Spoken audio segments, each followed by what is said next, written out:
I'm going to leave the house to my parents. If you oppose that, we're getting a divorce.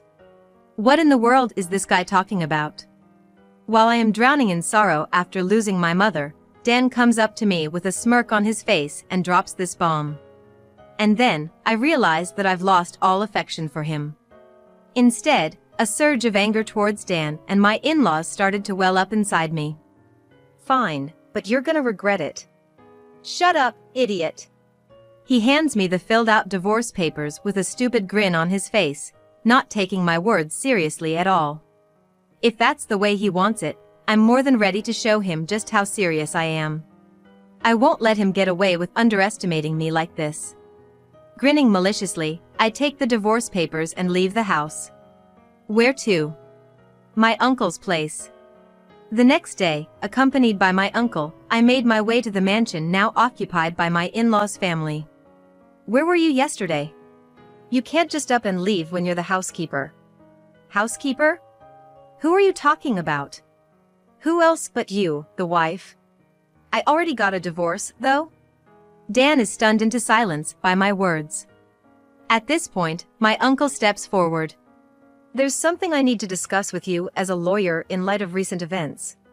My name is Emma Thompson. I'm a 35-year-old working housewife. I don't have a father. He apparently passed away in an accident when I was very young. As a result, my mother had to raise me all by herself. My mother, a skilled businesswoman, built a huge corporation from scratch all on her own. To make sure you never struggled because of money, especially since we were a single-parent family. I want you to live a long and happy life, Emma, for both me and your father. That's what she always used to say as she worked tirelessly. Thanks to her, we never had to worry about money. Hey Emma, big sis, I was in the neighborhood for work and thought I'd drop by. Oh, that's tough, working even on your day off. Yeah, it is what it is. Oh, by the way, where's that heavy package you were talking about the other day? I can help you with that while I'm here. And my uncle, her brother, would also help us out during his busy schedule, so we never really had to struggle. But the rule in our house was always to take care of your own business. You work for what you want. Mom, can I get a part-time job? There's something I want to buy. Sure, I don't mind. What do you want to buy, though? A book for a certification I want to get in the future. Oh, Emma, you really are such a good girl. So I never shied away from putting in the effort. And my mother always praised me for it. And as a result, today I hold a managerial position at my company. I fell for you at first sight, Emma. And watching you never stop trying just made me fall for you even more. I met my husband, Dan, at work. He approached me proactively, and I eventually fell for his enthusiasm, leading us to get married. We don't have any children, but we've been living a normal life together. One day, I had to work overtime because a meeting dragged on, and I came home late. I'm finally home. I'm starving, hurry up and get the food ready. When I got home, Dan was just lounging on the sofa, fiddling with his smartphone, not even greeting me with a welcome back. I couldn't help but sigh at the sight of him. I told you I'd be home late today, so go ahead and eat first, didn't I? Oh, did you? I definitely told you, and you even replied that you understood. Whatever, just hurry up and get the food ready. Dan continued to lie on the sofa, saying this. Unlike me, he doesn't hold any position at work. He's what you'd call a perennial employee. I always tell him that I want him to do more housework because of this, but he never lifts a finger. He leaves his clothes on the floor where he took them off and doesn't even try to clear away his plates after eating. When we first got married, he used to care about me and actively help with the chores. You know, I've just come back from work and I'm tired. You, on the other hand, have the luxury of lying on the sofa, so at least get your own food ready. Stop nagging. As if you could have kids. At those words, I snapped. It's true that we don't have children. But it's not entirely my fault. Both of us have bodies that make it difficult to have children. That's the same for you as well. It's your fault. We can't have kids because your body is defective. Despite this, Dan always blames it all on me. Perhaps he feels his pride is hurt because I have a position at work and he's not progressing in his career at all. In other words, he's just jealous and taking it out on me. That has nothing to do with this. If I'm defective for working and doing house chores, what does that make you? Who does neither? What did you say? Are you mocking me? That day, we ended up fighting. Feeling sulky, Dan went to bed without eating anything. I was left holding my head, unable to understand his actions. I've worked so hard, and yet. I muttered to myself while warming up some pre-made side dishes. The next morning, it was a rare day off with nothing to do, so I got up later than usual. Dan's not here, huh? He's usually sleeping till noon. He's probably gone to his parents' house or something. Thinking that, I got ready and headed to the hospital. Mom, I'm here. Oh, Emma. Are you off today? Yeah. How are you feeling? Same as always. My mother had collapsed at work the other day and is currently in the hospital. Knowing her, she probably felt unwell before she collapsed, but ignored it and continued working until her body couldn't take it anymore. Even now, she must be feeling unwell, but she's working from her hospital bed. What about you? How are you doing? I'm fine, really. I replied with a smile to my mother, who was asking with a worried look. I can't give her any more to worry about. You know, the row of the trees in front of the office was beautiful again this year. Want to see the pictures I took? Yeah, I'd like to see them. With that thought, I changed the subject. Then, I had a pleasant chat with my mom and left the hospital after a while. Oh, it's from my mother-in-law. Checking my phone, I noticed a message from my mother-in-law. Honestly, I didn't feel like calling her back, but then she started calling me. Reluctantly, I answered. Where the heck have you been? I was visiting my mom at the hospital. What? You left Dan alone to prioritize your own parent? Her shouting over the phone made me grimace. As expected, Dan seemed to be at his parents' house. His mother was complaining about it. You're always putting so much on Dan. A wife should prioritize her husband. Just because you have a position doesn't mean you can get cocky. And you can't even have children. I wish she'd let her grown son live his own life. Dan always hides behind his parents. It's really pitiful. With those thoughts, I brushed her off and hung up. What's wrong, Emma? You look upset. Oh, hi Uncle. Are you here to visit Mom too? Something like that. Then, from somewhere, my uncle called out to me. There was a man standing behind him. Is he your colleague? Yeah, he might be related to your work in the future. Let me introduce you. Bob Smith. Nice to meet you. He handed me his business card, and I gave him mine in return. Afterwards, my uncle told Bob to go ahead into the hospital because he had something to discuss with me. So, who was on the phone? Yeah, my mother-in-law. I explained the situation with a wry smile. Dan, who doesn't do house chores and runs to his parents' house whenever we have an argument. His mother, who defends him and insults me for being infertile. After hearing my story, my uncle looked troubled. I'd rather you didn't tell Mom about this. I don't want her to worry anymore. All right. My uncle nodded, looking concerned. I thanked him and we parted ways. Not long after, something happened. Wait, Mom is... By the time I rushed back to the hospital, my mother had passed away. Stunned by the sudden farewell, I just couldn't catch up and was left in a daze. Unable to think of anything, my uncle firmly supported me and took care of the funeral arrangements. All right. With this, the inheritance is all ours. Really, she was the CEO of a major corporation, wasn't she? I wonder how many millions are in the inheritance. The wife's inheritance belongs to the husband's family after all. We can finally say goodbye to that shabby house. What snapped me back to reality was such an insensitive conversation. Dan and his parents were laughing during the funeral. Get out! Unable to believe their remarks, I froze, but my uncle kicked them out in my stead. Dan and his family tried to resist, but realizing the surrounding people were glaring at them, they left the funeral venue, hurling insults at my uncle. Emma, if you ever want to cut ties with them, just let me know. Yeah, thank you. After that incident, I didn't want to go back to the house where Dan was. So, I decided to temporarily live in the mansion, which was part of my mother's inheritance. This house was meticulously designed by my mother, filled with numerous memories. I planted flowers in the garden to soothe my busy mother, and we played hide and seek in this vast mansion on holidays. Even though she should have been busy with work, my mother always made time for me. Spending time in this mansion brings back those days. If I'm gone, you can do whatever you want with this house. My mother had said that to me when she was alive, and now I'm thinking maybe I should just as I was pondering this, the doorbell rang. Maybe my uncle came to check on me, worried. Since he used to drop by unannounced when I was a kid, saying he was in the neighborhood for work, I opened the front door without thinking. Knew you'd be here, Dan. And wow, what a fabulous house. Hey, wait a minute.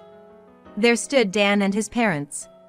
Surprised by the unexpected visitors, they barged into the mansion. Moreover, they brought moving boxes with them, one after another. What are you doing in my mother's house? Your mother is gone, isn't she? This is my house now. No, you're wrong. This house is in my parents' name.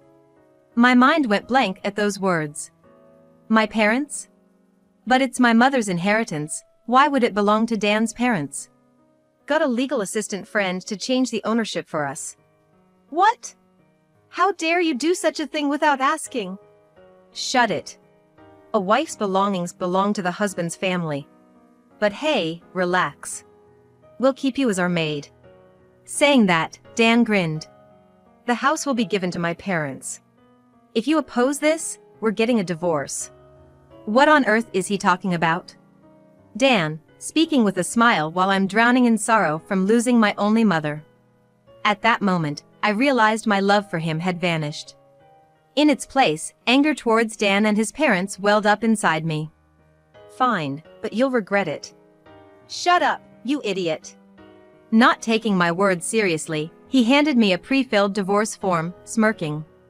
If he's serious, I'll show him I'm serious too. I'll make him regret looking down on me. Grinning, I took the divorce papers and left the house. My destination? My uncle's place. What the? They've really crossed the line this time. I immediately consulted my uncle, who is a lawyer. Changing ownership without consent is illegal, and normally impossible. Yet they had a legal assistant do such a thing. Don't worry. I'll protect my sister's house. And of course, I'll protect you, Emma. My uncle assured me with those words. And we immediately set out to take action. The sadness of losing my mother had completely turned into anger towards those outrageous people. I won't forgive that unreasonable family. The next day, I went to the mansion occupied by Dan's family with my uncle. Where were you yesterday?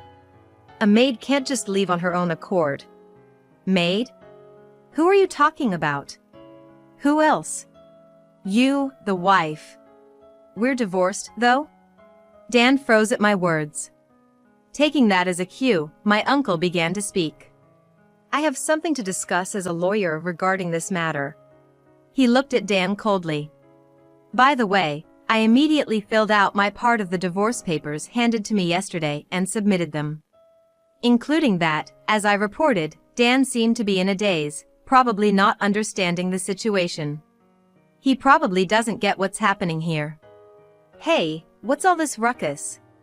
Just then, my in-laws popped in, probably having caught wind of the disturbance.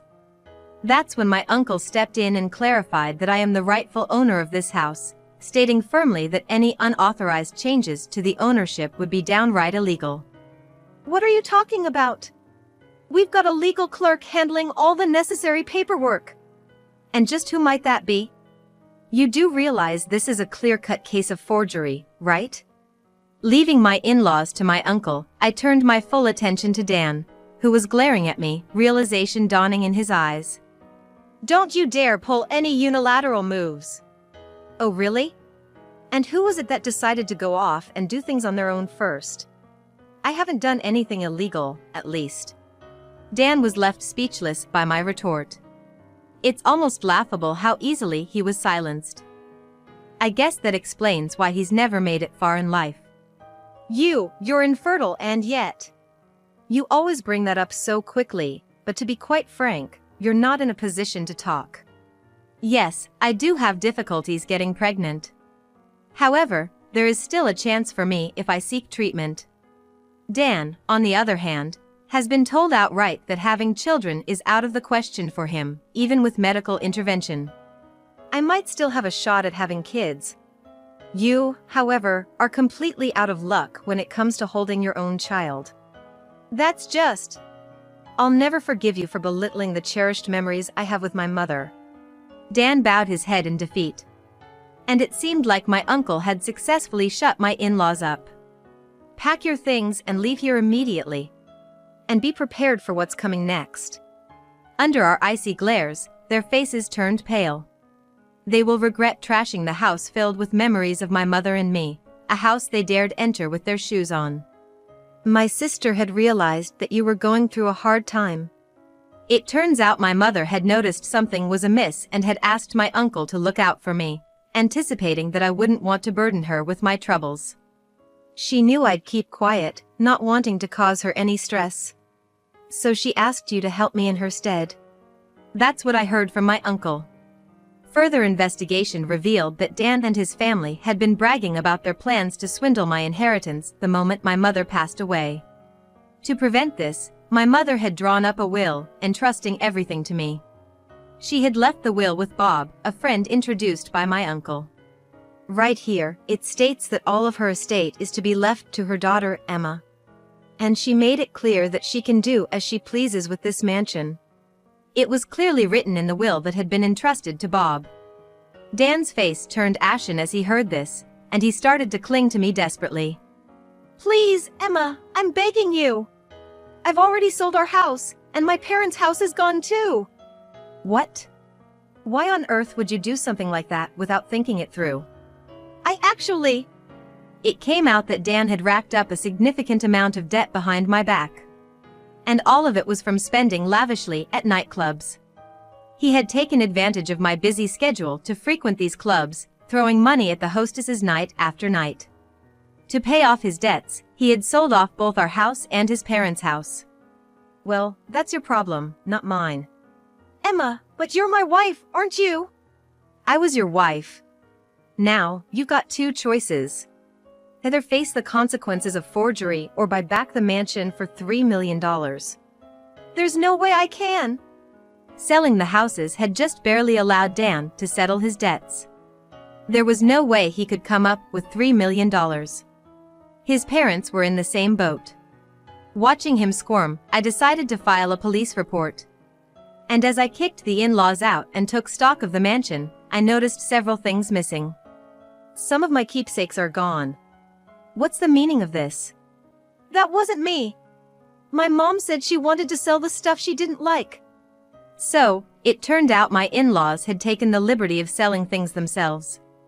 Looks like I've got more grounds to sue them. In the end, Dan and his family were left saddled with a massive amount of debt. And I made sure he was properly ousted from the company. After all, I'm the president now, having taken over from my mother. Bring me that idiot wife. In such a situation, the father-in-law stormed into the company. He then went on a rampage, demanding that the damage report be withdrawn and money be handed over, which ultimately led to the police taking care of him as well. What a hopeless parent and child, my uncle and I would say with a bitter smile. So it seems we've figured out who that notorious legal clerk really is. Turns out, that legal clerk was apparently a cousin of Dan's. He manipulated the situation to make me look like a villain, grabbed a hold of my weaknesses to force me into cooperating. Because of this incident, this cousin has been cut off from his path as a legal clerk, holds a grudge against our in-laws, and has been spreading rumors in the family saying I was deceived. They are demons, leading to our in-laws' isolation. So, I've heard it's quite a quagmire now. Man, That family on the other side seems like they've got some crazy blood running through them. Seems like it. Well, they can just drag each other down for all I care. I have no sympathy for them whatsoever, so that's what I thought. So, have you decided what to do with that mansion? Yeah. I've decided to sell it. Indeed, that mansion is filled with memories of my mother. However, it's been tarnished by my in-laws. Plus, that mansion is too big for one person to live in. If Emma has decided that, then do as you please. I'm on your side. My uncle said, showing his support for my decision. And so, I sold the mansion. Luckily, a wealthy individual looking to spend their remaining years in peace quickly bought it. I said my goodbyes to the memories with my mother and left the mansion behind. From now on, I'll be living alone in an apartment closer to my workplace. Emma! Oh, Bob. I heard from the senior, and I came here. I was approached by Bob right after leaving the office. I owed a lot to him for investigating Dan's family and helping me gather evidence. Would you have some time to spare for me? Sure, I don't mind, and with that, we entered a cafe near the office. Thank you for everything, including what you did about my mother. No. I just wanted to be there for you, Emma. Saying that, Bob looked at me earnestly. Surprised, I still looked back at him. I like you, Emma. What? I know things just settled with Dan, and you might not feel the same way right now. But please think about it when things have calmed down. Saying that, Bob gave me his personal contact information. Honestly, I had noticed his actions. But until now, I wasn't able to see him in that way. I'm serious about this, he said, his face turning bright red. At this moment, I found him endearing. Maybe it wouldn't be so bad to get married again. I thought to myself. Sometime later, my in-laws apparently tried to take back the mansion by breaking into it. Perhaps they thought I was still there. However, it was already owned by the wealthy family. Thanks to the various security measures they had in place, Dan and his family were quickly dealt with by the authorities. With their previous criminal record, they were handed a prison sentence. Please, Emma! Help me! I had forgotten to block his number, and just like that, I got a message from Dan. What an idiot. It seems like the in-laws were the only ones who broke in, and Dan managed to avoid trouble by asking around for help. However, he still has debts too heavy for one person to bear. Can't you learn your lesson already? There's no way I'm going to help you. What? We were married once, weren't we? Really, I'm just disappointed in myself for not having enough discernment when it comes to you. I've realized I shouldn't be swayed by you. I need to be more careful from now on. Well, I don't think I need to worry about that anymore. Is that all you wanted to talk about? Emma! Give me another chance to. I'm going to have to pass. Goodbye. With that, I hung up the phone. This time, I made sure to block his number properly. Is the call over? Yes, it's over now. I decided to start dating Bob. We are now engaged. My uncle encouraged me, saying, "This guy is all about sincerity." Bob, I have a hard time getting pregnant, and I'm not young anymore. All I need is you. Besides, family isn't just about blood ties. I genuinely felt that I could build a happy family with him. Then, I talked to my uncle about Dan, Bob, and having children. That's great. If that's what you both have decided, then I'm happy for you. I've always wondered, why do you support me so much, Uncle? Well, it's a promise I made to your father. According to my uncle, he and my father were best friends. He told me that my father always used to say, if anything ever happens to me, please take care of my wife and Emma. And to be on your side. I see. Besides, you're like a daughter to me. He said with a smile, and I smiled back. I was really glad that he was on my side. Be happy. Yes, of course. I made a firm promise to my uncle that I would be happy this time. I can't make him worry about me anymore. After that, I married Bob. We enjoyed our life together for a while before deciding to adopt a child. This kid is my grandchild. My uncle also cherished the child. I poured as much love into the child as my mother had into me. Because it's our child, we'll be fine no matter what. Yes, we will. There may be many trials awaiting us in the future. But I believe we can overcome them.